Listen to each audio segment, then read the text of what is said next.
Good evening. I am Gwendolyn Landry Hidalgo, and I'm seeking the District 10 at-large seat on the St. Mary Parish Council. I would like to thank the Chamber of Commerce for hosting this forum tonight. My husband Glenn and I have lived in Bayou Vista for the past 26 years. Before that, we lived in Centerville for 8 years and in Berwick for 2 years. We have been married for 36 years.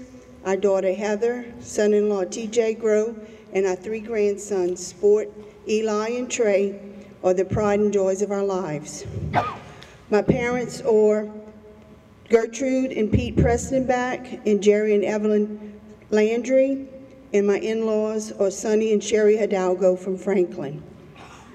Glenn and I are lifelong residents of St. Mary Parish. We love it here and are proud of our strong communities, talented people, and bountiful resources. I am a graduate of Morgan City High School. I've worked in downtown Morgan City for the Daily Review newspaper for 21 plus years, as well as the Wildflower Boutique for 11 years. I am employed at Secord Atchafalaya Dentistry as office manager. Thank you very much. Next, Ms. Rhonda Dennis, you will also have 3 minutes for your opening statement. Hi, I'm Rhonda Dennis. I was born and raised in St. Mary Parish. When people ask me where I'm from, I do say St. Mary Parish because I don't really believe in the whole East and West thing.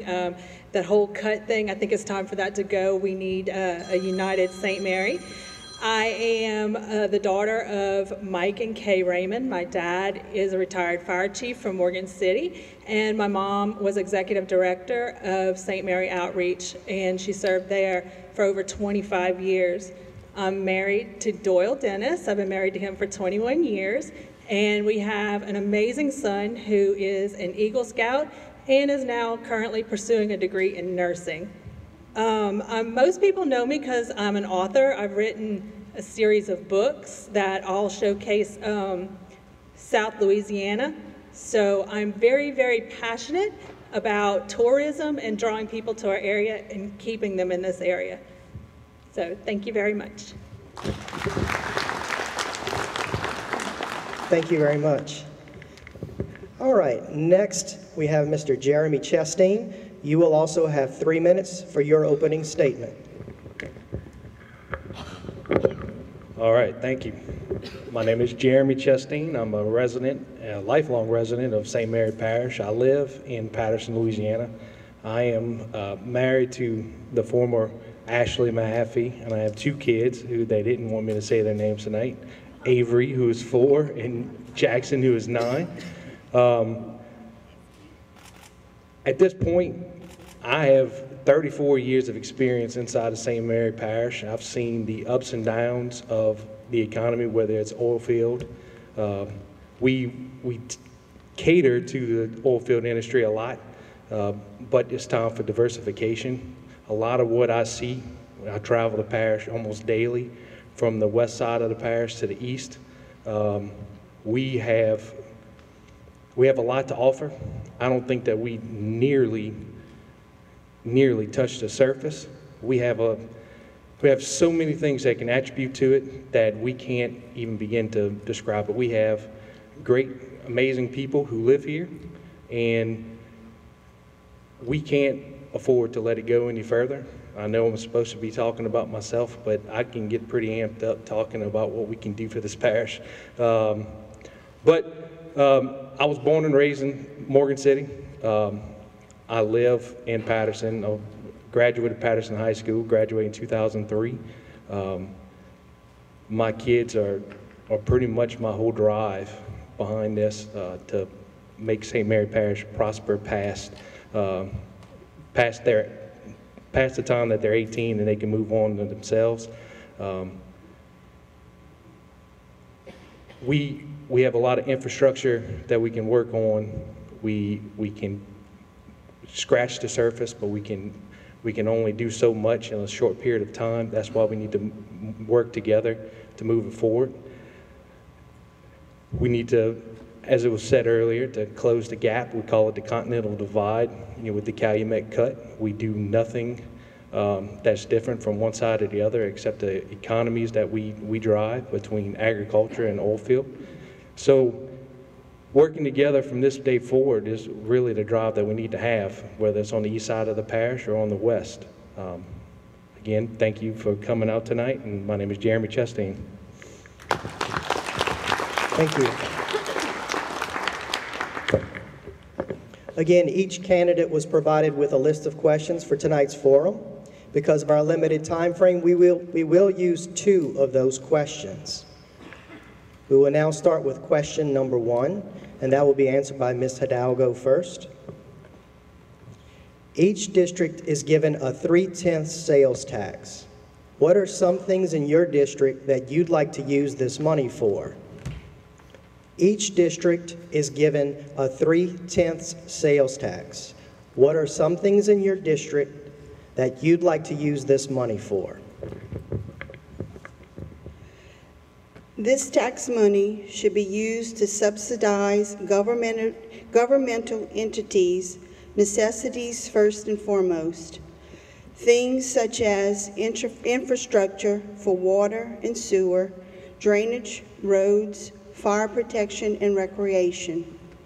With that said, a portion of it should be given back to the taxpayers by responsibly allocating these monies to help nonprofit such as festivals and local organizations. I do feel, though, that these organizations should not just come to us for handouts, but should show proof that they are trying to raise funds by other donations and/or fundraisers. All right, thank you. And next, Ms. Dennis, it will be the same question. Each district is given a 3/10 sales tax. What are some things in your district that you'd like to use this money for? Each district is given a 3/10 sales tax. What are some things in your district that you'd like to use this money for?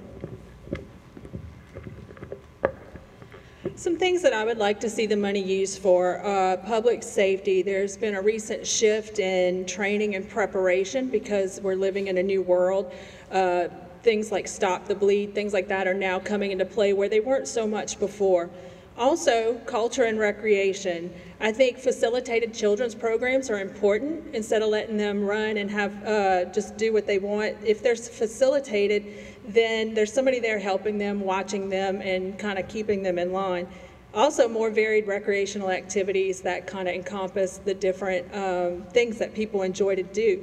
And health and welfare, I think well-rounded programs that encourage well-being and healthy living, and also those that take care of people who can't help themselves. Too many of our elderly suffer in silence. They have to choose between heart meds and running their air conditioner. So programs that help to raise money for them and keep them safe, I think those are all very important. Thank you. Mr. Chesteen, you will answer this one next.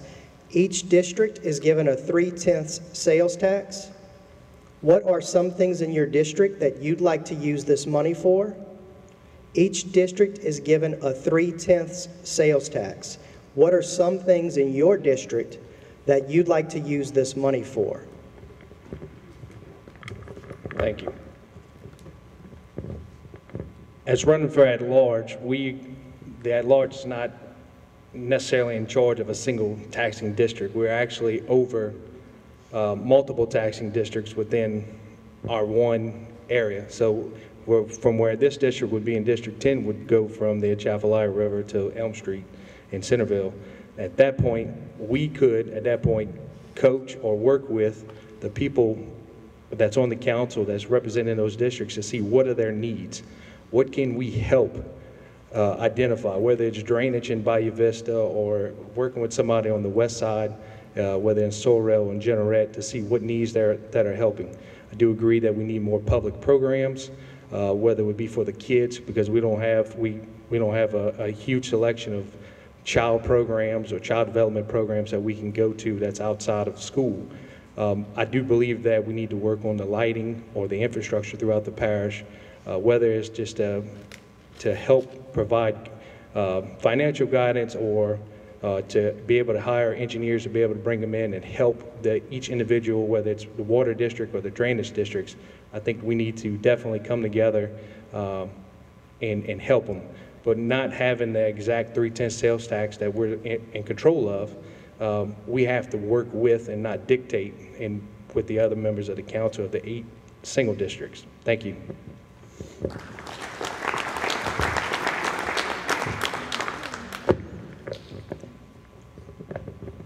Thank you very much. We'll move on to our next question. That will be answered first by Ms. Dennis. What do you see as the biggest challenge for our parish? What do you see as the biggest challenge for our parish? To me, one of the biggest challenges that our parish faces is retaining and growing our community in all aspects and areas, especially commerce, tourism, historical and cultural preservation. Those are so important because once our history is gone, it's gone. And it's a very important part of what's made us who we are and what we are. It would be such a shame for our children not to know Cajun French and things like that. These things are dwindling away, so we need to work hard to preserve those. Again, more varied recreational opportunities suited to different interests. I think that would help with retention. We need better housing options for young professionals who aren't quite ready to buy a house yet. There's not a whole lot of options out there for them. We need things that encourage St. Mary residents to spend local and support local, so our money stays in our parish. It's going to be a collaborative effort, but together we can all do it. Thank you. Next will be Mr. Chesteen. What do you see as the biggest challenge for our parish? What do you see as the biggest challenge for our parish? Biggest challenge that we have as a parish is diversification of the actual income stream that we have.